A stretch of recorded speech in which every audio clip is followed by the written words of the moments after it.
Bonjour à tous et bienvenue ou re-bienvenue sur ma chaîne La Bibliothèque d'Emilia. Aujourd'hui on va s'attaquer à mon book haul de janvier et je vous avoue qu'il est assez conséquent. Donc au début j'étais là genre c'est pas bien et tout, mais finalement vous allez voir que dans le lot il y en a énormément que j'ai déjà lu puisque tout simplement j'ai reçu beaucoup des nouveautés Nami que j'avais donc lu en fin d'année. Donc ça déjà c'est lu, ce n'est pas dans ma pile à lire. Et en plus sur ce qui reste il y a beaucoup de suites de sagas et pour moi acheter les suites de sagas parce que j'ai lu le tome précédent ou que sais-je, et ben c'est pas un achat déraisonnable. C'est juste que j'en ai acheté un petit peu plus en même temps ce mois-ci, mais finalement en fait rien de grave et surtout rien de fou, mais ça fait beaucoup de livres qui sont arrivés d'un coup, même si une grosse partie ne va pas dans ma pile à lire mais directement dans mes bibliothèques. Bref, on va commencer par les services de presse et je vais commencer par les livres Nami puisque ce sont des livres que j'ai déjà lus et qui ne rentrent donc pas dans ma pile à lire. Et quand je vous dis qu'il y en a pas mal, c'est qu'il y en a pas mal. On a quand même 5 titres qui sont arrivés qui vont directement dans ma bibliothèque puisque je les ai déjà lus.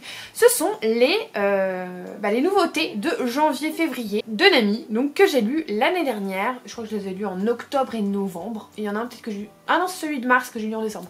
Bref, je les ai lus il y a un petit moment et donc on me les a envoyés en version définitive. Donc je vais commencer par ceux que je n'ai pas trop aimés. Il s'agit des 2 poches qu'on m'a envoyées qui sortent donc début janvier. Ce sont des rééditions de grands formats qui étaient sortis dans d'autres maisons d'édition. Normalement il y en a un chez XO et l'autre je crois que c'était Albin Michel, mais je ne suis plus très sûre. Quoi qu'il en soit, ce sont 2 livres qui s'éloignent à mon sens de la ligne directrice des éditions Nami. C'est vraiment les poches plus de la réédition de romans un peu feel good, mais je trouve qu'on n'est pas du tout dans la ligne directrice des grands formats. Donc attention, si jamais vous êtes d'avis de lecteur de la maison d'édition Nami, ne vous jetez pas dessus. Vous voyez ce que je veux dire ? Attendez d'avoir des avis, essayez de voir si ça vous convient parce que c'est pas exactement la même chose. Là pour moi on est plus sur de la littérature blanche un peu feel good que sur ces vrais romans qu'on aime tant de chez Nami, qu'ils soient asiatiques ou anglo-saxons. Mais voilà, là c'est assez différent, ce sont 2 romans français. Le premier c'est Une si belle envie de vivre de Cécile Pardy et je vous avoue que je l'ai abandonné. J'ai trouvé ça long. Comme beaucoup de littérature blanche, je trouvais que c'était des mots pour faire joli mais qui finalement n'apportaient pas grand chose. Alors je suis désolée, je suis un peu crue, un peu dure, hein, mais il faut que je vous dise la vérité. De toute façon j'ai toujours été très honnête avec vous. J'ai trouvé que c'était en plus un petit peu bizarre avec les chevaux. Enfin, il y avait un truc avec les chevaux que j'ai vraiment pas accroché. Et le second c'est Le souffleur de nuages de Nadine Monfils que j'ai terminé mais... sans grand entrain on va dire, avec une jeune femme qui va demander à un taxi de l'emmener à 200-300 km je crois, et ils vont vivre une petite aventure et se confier l'un à l'autre. Et ça encore une fois c'est de la littérature blanche qui pour moi se veut un petit peu voilà avec mais qui finalement n'apporte pas vraiment de choses à part les jolies phrases et du coup j'ai pas énormément accroché. Donc voilà, attention, ça c'est peut-être du Nami mais c'est pas exactement la même chose que ce que vous retrouvez en grand format qui donc n'ont jamais été publiés ailleurs. On est vraiment sur des choses un petit peu différentes. Mais les 3 grands formats, je les ai beaucoup aimés. Le premier, je vous l'ai déjà présenté, c'est Une saison à l'atelier de poterie de Yeon Semin. Je sais pas pourquoi j'ai dit poterie, mais bon, bref. C'est mon coup de cœur. Vraiment, ça, c'est mon coup de cœur. Enfin, vous me direz, j'en ai un autre qui est là. Mais j'ai adoré ce livre. Il est exceptionnellement doux et rassurant et réconfortant. Et en fait, on va suivre une jeune femme qui va faire un burn-out et qui un jour va sortir et pousser un peu par hasard la porte d'un atelier de poterie. Là elle va rencontrer des gens vraiment très différents et elle va apprendre la patience, apprendre l'échec, puisque en poterie parfois tout se passe bien et puis une fois qu'on met au four après ça se casse pendant la cuisson. Et elle va apprendre voilà ces petites choses de la vie tout en posant son cerveau pour travailler avec ses mains. Et c'était une histoire extrêmement réconfortante, je l'ai adorée, vraiment j'ai passé un super moment de lecture. C'était ma première ENC Nami et autant vous dire que j'étais ravie. J'étais ravie. Donc si je n'ai qu'une chose à vous conseiller, c'est que si vous cherchez un petit roman doudou asiatique voilà pour ce début d'année, n'hésitez plus. Celui-ci il est topissime. Un autre roman que j'ai bien aimé, même si c'était pas non plus un coup de cœur, c'est Le restaurant des recettes oubliées, le tome 3 à la carte. On suit un petit petit restaurant, j'avais un père et sa fille qui y travaillent et en gros leur spécialité c'est de retrouver des recettes oubliées, des recettes d'enfance qui vous font vivre un souvenir et ils vont prendre des notes et ensuite ils vont aller enquêter. Alors c'est des enquêtes assez sommaires hein, puisque ce sont des nouvelles, plusieurs nouvelles qui sont à la suite. Donc l'enquête est assez sommaire mais en gros ils vont aller sur les lieux. On le vit pas avec eux le moment de l'enquête mais on nous le raconte au moment où ils présentent le plat en fait tout simplement à leurs clients qui vont faire des enquêtes, ils vont se renseigner et tout pour recréer le plat puisque ce n'est pas qu'un plat, c'est aussi des moments, des émotions et j'aime beaucoup cette saga. Le seul truc c'est que c'est un petit peu redondant donc il faut pas le lire d'une traite ou alors il faut pas les lire à la suite, les 3 tomes ça sert à rien puisque ce sont vraiment à chaque fois 6 petites nouvelles qui sont plutôt similaires avec le même fonctionnement et du coup pour éviter d'avoir cette redondance il vaut mieux les espacer. Moi le seul truc que j'aurais à dire sur ce livre qui me dérange un petit peu c'est que j'aurais préféré qu'on creuse un petit peu l'histoire justement de cette famille et c'était pour moi encore trop en surface mais j'ai vu qu'il y avait énormément de tomes donc est-ce que c'est pour ça? En tout cas voilà, c'est un livre très chouchou et si vous avez envie de saliver aux recettes asiatiques, n'hésitez plus. Et enfin le dernier il n'est pas encore sorti, il s'agit de La boutique des objets abandonnés de Marianne Cronin. Je vous en ai parlé dans les sorties littéraires de février. Ça aussi ça a été un petit bijou, ça a été un petit coup de cœur, vraiment je l'ai adoré. En fait on suit Eddie Winston qui est un vieil homme qui a toujours été amoureux d'une femme et qui du coup n'a pas fait sa vie et il l'aimait en secret sauf que elle du coup elle ne savait pas donc elle se marie, elle a fait sa vie et toute sa vie il a pensé en grand romantique à elle. Il travaille dans une boutique d'antiquité où en gros les familles viennent donner les objets des défunts et lui il va faire un petit tri, il va garder les objets qui sont symboliques, ceux où il y a des sentiments qui sont attachés par exemple quand vous avez une photo d'un mariage ou enfin je sais plus c'est quoi exactement les objets qu'il garde mais il va garder certains objets parce que pour lui ces objets ont une vraie importance dans la vie du défunt, c'était pas juste un objet et du coup il les collectionne et le reste une boutique d'antiquité donc ils les vendent et un jour il y a une jeune fille qui s'appelle Bella qui est un petit peu fantasque qui va rentrer au magasin puisqu'elle avait donné une paire de Converse qui était très chère à son cœur. Lui il l'avait remarqué, donc il les avait mises de côté et il est très content parce que comme ça il peut les redonner à sa propriétaire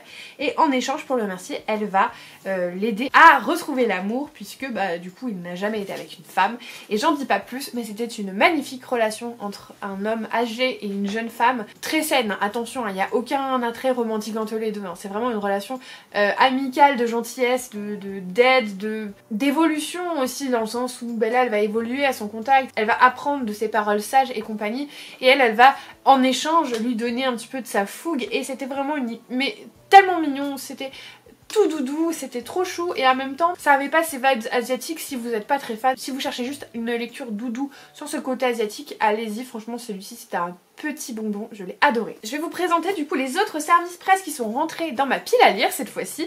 Le premier que j'attrape, je viens tout juste de le recevoir, c'est 35 jours avant l'exécution de Cathy Swurger, publié chez Calman Levy, c'est un thriller et je vous avoue j'avais même oublié que je l'avais demandé. Il est tout petit, il fait 240 pages et c'est hyper aéré. Les marges sont vraiment très grosses et il y a pas mal de pages où il n'y a pas grand chose d'écrit dessus.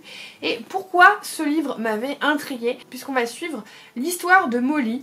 En fait son père, Corentin, a été arrêté pour un meurtre. Il a plaidé coupable et malheureusement il a été condamné à la peine de mort. Sauf que du coup sa fille elle est sûre qu'il n'est pas coupable. Donc elle va essayer de trouver le véritable assassin. Et donc elle a 35 jours pour essayer de sauver son père. Et ça m'avait vachement intriguée. Et c'est vrai que Calman Levy en général ça marche toujours très bien. Ce côté compte à rebours ça m'intriguait. Je le lirai rapidement, je vous en dirai des nouvelles. Un autre que j'ai reçu qui est une de mes toutes prochaines lectures je pense, c'est Medici Heist de Kathleen Schneiderheim, publié chez De Saxus. C'est du young adult historique on va dire. Il n'y a pas de fantasy je crois, il n'y a vraiment pas d'éléments fantastiques mais on va suivre un casse comme on les aime, à Florence en 1517, la puissante famille de Médicis. Si vous aimez l'histoire, vous connaissez cette famille-là. Donc on va suivre plusieurs jeunes qui ont différentes origines, différentes raisons de vouloir faire ce casse. Et je pense que ça va être très chouette, j'en ai entendu de très bons retours. Autant le young adult non fantasy, je suis pas hyper fan, mais ce côté histoire et casse, je pense que ça va beaucoup me plaire. Donc j'ai hâte de le lire, surtout qu'en plus, Il fait peut-être 400 pages, mais c'est quand même écrit gros, c'est du young adulte, donc ça devrait se lire assez rapidement. À la base, je voulais le lire en janvier, mais j'aurais pas le temps, donc je pense que je le lirai tout début février, donc je vous en parle très vite. Et enfin, le dernier, celui-ci, je le garde pour fin février, début mars, tout simplement parce que c'est de la fantaisie asiatique, et c'est surtout la fin d'une saga que j'aime beaucoup. C'est Les Monstres de papier, donc le 3e tome, La dernière étoile de Anne Seiling, publié chez Lumen. C'est le dernier tome de la trilogie. Trilogie qui tire un petit peu sur le jeunesse, mais qui est surtout très ancrée dans l'esprit Ghibli, avec des restaurants ambulants, avec ce côté un peu animé et compagnie qu'on a très graphique quand on le lit, vraiment on est tout de suite, on voit les images. C'est de la magie des origamis et on a une jeune fille qui s'appelle Kurara qui en fait essaye de libérer les shikigami qui sont des monstres de papier avec une âme. En gros, elle est pliomage, donc elle peut créer en fait des monstres de papier qui ont une âme, donc c'est pas juste le papier. Ils ont un espèce de cœur et surtout un esprit. Et elle va essayer de les libérer, j'en dis pas plus. C'est une trilogie que vraiment je trouve très chouette, j'aime beaucoup. Je pense que ça se lira très vite, c'est juste que je le garde pour le printemps, parce que j'aime beaucoup la littérature asiatique au printemps. Et pour tout vous dire, il fait 428 pages, mais police 53, donc je pense que ça c'est clairement un livre que je peux lire en 2 jours facilement. Et ça me clôturera une saga, donc voilà, merci beaucoup Lumen. Merci d'ailleurs aux autres maisons d'édition pour ces envois. Encore une fois, vous l'avez vu quand je vous ai parlé des poches Nami, même si ces romans je les reçois gratuitement, je n'ai pas de rémunération là-dessus autre que la réception du livre, et même si j'en avais, ça changerait rien, mais surtout je les reçois contre avis sincère et je vous donne toujours mon avis. Qu'il soit très positif ou pas, vous aurez toujours mon avis sincère, c'est pas parce que je les reçois que je vais en parler différemment. Le seul truc c'est que quand ce sont des auteurs français, d'autant plus des auteurs pas très connus, j'essaye d'être indulgente, pas dans le sens indulgente avec mes ressentis, mais au niveau de mes mots, j'essaye de faire attention aux mots que j'emploie pour faire attention de ne pas dire des choses blessantes, puisque quoi qu'il arrive dans toutes mes chroniques, de toute façon, mais d'autant plus quand ce sont des auteurs français, je fais attention à rester respectueuse dans mes avis et toujours essayer de trouver quelque chose de positif, même si j'ai pas vraiment aimé l'histoire. Vous aurez compris, c'était juste un petit laïus pour vous rappeler que je suis toujours 100% honnête dans mes revues. La preuve, hein, j'ai arrêté plein de partenariats et je vous en ai parlé. Donc on va passer à mes achats. Oui, je fais une transition sans queue ni tête, mais c'est pas grave. Alors, comme je vous le disais, il n'y a que des suites de sagas, sauf un livre, mais en fait c'est pas vraiment un achat, c'est ma réception Fairyloot du mois, qui s'appelle Cruel is the Light de Sophie Clark. Et donc c'est un très joli livre, vraiment il est absolument sublime, mais vraiment, regardez-moi ça, il est très beau. Bon, les dust jackets en dessous je m'en fous un petit peu, mais il est très joli. J'espère que ça n'aura pas du coup la malédiction des fameux jolis livres, hein, vous la connaissez. En général, plus le livre est beau, moins je l'aime, hein, chez Fairyloot, malheureusement. De quoi ça parle? Eh ben, j'en ai aucune idée. Je vais lire le résumé avec vous. Alors, je vais essayer de le traduire un petit peu en instant. Vous m'excuserez si jamais je bute sur certains mots. Une guerre brutale entre les démons et l'humanité fait rage en Europe depuis plus d'un siècle. En son cœur, 2 soldats d'élite, Selene Aleva, une exorciste très forte, entraînée à la prestigieuse Vatican Academy, et un soldat à pied qui s'appelle Jules Lacroix, qui n'a jamais été battu sur le champ de bataille. Lorsque leurs chemins se croisent, malgré la méfiance qu'ils ont l'un envers l'autre, puis l'attraction, hein, on voit, Jules et Selene découvrent un terrible secret au cœur du Vatican. Et du coup, ils vont devoir se questionner sur tout ce qu'ils savent, y compris eux-mêmes. Voilà! J'avais pas du tout compris qu'on était sur le Vatican, mais pourquoi pas? Entre Medici Heist et ça, est-ce qu'on est sur une vibe en ce moment au Vatican? Je ne sais pas. Est-ce que c'est une nouvelle tendance dont je n'ai pas connaissance? Peut-être. Je vous avoue que je sais pas trop quoi en penser là comme ça. Voilà, je vous dirai. Ça je vais essayer de le lire en lecture commune avec le Book Club Retelling. Faut que je me remette sur le Discord parce que je l'avais quitté momentanément parce que j'avais plus le temps de les faire. Et celle-là j'aimerais bien la faire en LC parce que je connais ni l'auteur ni quoi que ce soit et sinon il va rester dans ma pile à lire et je ne le lirai jamais. Ensuite, un livre qui ne rentre pas dans ma pile à lire mais à moitié, c'est la suite du coup de la réédition de The Bone Season, le tome 2, L'Ordre des Mimes de Samantha Shannon. Vous le savez, j'adore cette série. J'ai revendu mes exemplaires puisque l'autrice a décidé de sortir des éditions revisitées, c'est-à-dire qu'elle a repris complètement son texte quasiment de A à Z. Elle a réécrit certains passages pour les rendre plus accessibles moins fouillis, moins fourre-tout, puisque c'était un petit peu moi ce que j'avais à reprocher au début de sa saga.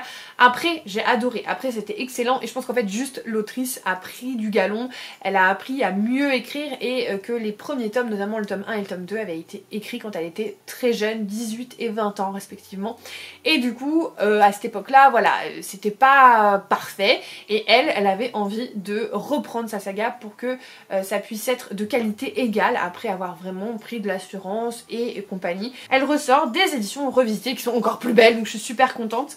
Et ça, je vous dis que ça rentre pas dans ma pile à lire, mais en même temps j'aimerais bien faire une lecture commune sur cette saga puisque le tome 5 sort en anglais cette année et qu'à mon avis de Saxus va continuer à sortir les rééditions peut-être genre mars-avril et qu'il est possible que cet été on ait le 5e tome. Donc pour ceux qui n'ont jamais lu la saga et qui peuvent du coup la lire avec un petit peu plus de facilité puisque ces tomes là sont normalement plus accessibles et mieux rédigés, je pense que je vais commencer une lecture commune sûrement à partir du mois d'avril sur mon Discord à raison d'un tome tous les 2 mois, donc ça ferait avril, juin, août et octobre. Voilà, comme ça, en plus, en octobre, si le livre traîne à tarder, on l'aura, je pense, fin d'année, grand max. Voilà, si ça vous intéresse, restez dans le coin, je vous en reparle très très rapidement.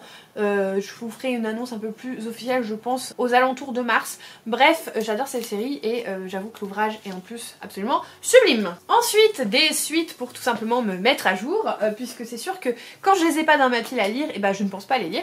Le tome 2 de la saga de Tante Dimity de Nancy Atherton, Le secret de Tante Dimity, le tome 3 est déjà sorti, mais je vous avoue que c'est une saga qui compte 20 tomes, donc avant de prendre le tome 3, je vais quand même lire le tome 2 et pas me presser à les lire, enfin surtout à les acheter, puisque j'aimerais être sûre que j'aime dans la continuité et que ça fasse pas comme Agatha Raisin par exemple où j'avais adoré les 3 premiers tomes et ensuite j'avais trouvé ça. Tante Dimity, c'est l'histoire de Laurie qui est une jeune femme qui vit pas très bien, hein. Vraiment elle a une situation qui est pas très facile et un jour elle apprend que Tante Dimity lui aurait légué un cottage anglais. Tante Dimity c'était une personne qu'elle ne connaissait même pas, elle pensait qu'elle n'existait pas, que c'était juste une invention de sa maman qui lui racontait les histoires de Tante Dimity. Donc elle apprend non seulement qu'elle est vivante mais qu'en plus elle lui a légué son manoir, avec la mission de rassembler toutes les histoires qui parlaient d'elle pour en faire un recueil. Et du coup elle va partir avec le fils du notaire en Angleterre pour essayer de rassembler ces fameuses histoires, récolter des informations auprès des locaux aussi. Et c'était hyper chouette, c'est plus du cosy que du mystery, comme disent l'édition Verso, ils ont complètement raison. On n'a pas beaucoup de mystery dans le sens où il n'y a pas de meurtre et compagnie, c'est juste hyper cosy. Par contre il y a un élément surnaturel puisque Tante Dimity fait son apparition plusieurs fois en tant que existence fantomatique. Alors c'est gentil, hein, c'est pas méchant, hein, c'est vraiment tout gentil. Et c'est pas genre elle est présente, c'est... Je vous laisserai découvrir mais elle est à moitié présente on va dire. Et j'avais beaucoup aimé ce premier tome donc bah, je me suis pris le tome 2 pour continuer la saga et voir si j'aime bien et si je me procure le tome 3. Ensuite, et là attention à rester par ici, le tome 2 de la saga Hunger Games en version collector puisqu'ils sont très très jolis et que en plus le tome 1 m'avait été offert par Aurélie à Noël en version collector, donc je vais continuer les éditions évidemment. Donc L'Embrasement de Suzanne Collins publié chez PKJ. Est-ce que j'ai besoin de vous rappeler ce que c'est Hunger Games? Je ne pense pas. Nous avons décidé, enfin j'ai décidé surtout de manière unilatérale de faire une lecture de cette saga pour pouvoir se mettre à jour tout simplement parce que moi je n'ai jamais lu les livres et que le tome 5 qui est donc en fait finalement le deuxième préquel qui va parler d'Emitch va sortir en mars il me semble et du coup tous les 2 mois on lit un tome. En mars du coup sur mon Discord on lira le tome 2 qui s'appelle L'Embrasement. Ce sont des lectures très chill dans le sens où vous avez un mois pour le lire. Je fais des découpages par chapitre juste pour qu'on puisse facilement discuter des chapitres mais tout le monde le lit quand il veut. S'il y a une personne qui veut le lire du 1 au 2 et le terminer le 2 c'est ok. S'il y a une personne qui a envie de le lire du 1 au 31 et lire un petit peu tous les jours c'est ok aussi. Si une personne qui a envie de le commencer le 20 mars c'est ok aussi. Bref, si jamais vous avez envie de lire ce tome 2 avec nous en mars, n'hésitez pas, mon Discord est en barre d'infos. De toute façon j'organise pas mal de choses en ce moment mais c'est assez chill donc ça me demande pas non plus trop d'efforts et c'est hyper chouette et j'aime beaucoup ce système et cette façon de faire parce que ça va pas me donner une charge de travail énorme en plus et en même temps on peut en discuter. On n'est pas beaucoup mais on discute donc voilà. C'est pas non plus l'affaire à la saucisse, hein. Il n'y a pas 1000 messages par salon si ça en effraie quelques-uns. C'est juste on parle un petit peu des livres. J'avoue que je suis pas hyper présente non plus pour le reste pour dire Des fois je vous dis bonjour, des fois je papote un petit peu, mais c'est surtout pour les lectures communes. Bref, si ça vous intéresse, rendez-vous en mars. Et enfin, j'ai brisé le cercle de la malédiction du sorceleur, puisque après avoir mis le tome 5 de janvier à décembre sur ma pile à lire l'année dernière, je l'ai lu en décembre, et j'ai lu le tome 6 en janvier, donc on continue sur notre lancée, et je me suis procuré le tome 6, donc la Dame du Lac, et le préquel La Saison des Orages, qui va être un hors-série. Alors je vous explique, dans la saga du sorceleur, vous avez les 2 préquels du début que je conseille de lire avant quand même. Ensuite vous avez les tomes 3, 4, 5, 6, 7 qui font partie de l'histoire de base. Donc l'histoire se clôture avec ce tome là. Mais vous avez un préquel en plus qui s'appelle La Saison des Orages, qui est un tome hors série qui va parler de Geralt et de Jaskier notamment, et un petit peu de Yennefer, qui va être vraiment avant, qui peut se lire d'ailleurs avant aussi.